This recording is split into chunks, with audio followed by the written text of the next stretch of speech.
Assalamualaikum, hello guys. Dito pala tayo sa Al-Nasim dahil pasok tayo dyan sa market na yan, Salah Iqtisadiya. Dito lang gusto na Nasim sa malapit sa station ng train dito sa Jeddah. Guys, ayan, pumasok na tayo. Tignan natin kanong mabibili natin dito.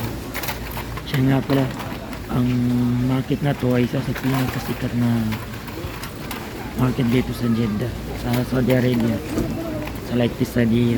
Ang daming tao, halos araw-araw, napakadaming tao. Itong may offer sila dito,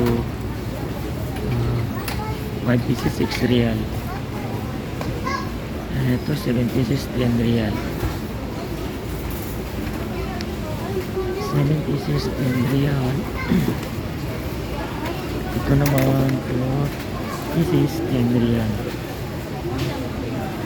Mga harina po yan, harina.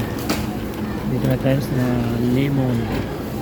May lemon dito, dalawang balot, 5 riyal na.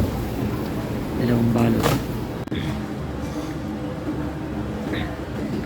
Dito naman sa khiyar or cucumber, pipino, 3 kilo, 11.80 riyal.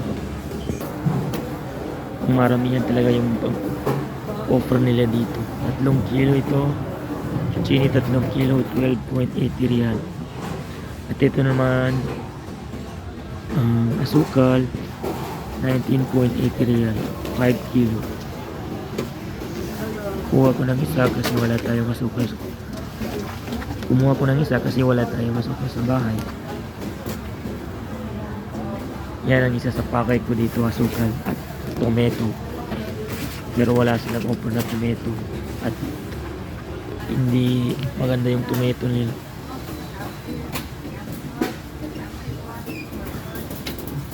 At ayan dito sa loob guys, at kahilerang mga paninda nila.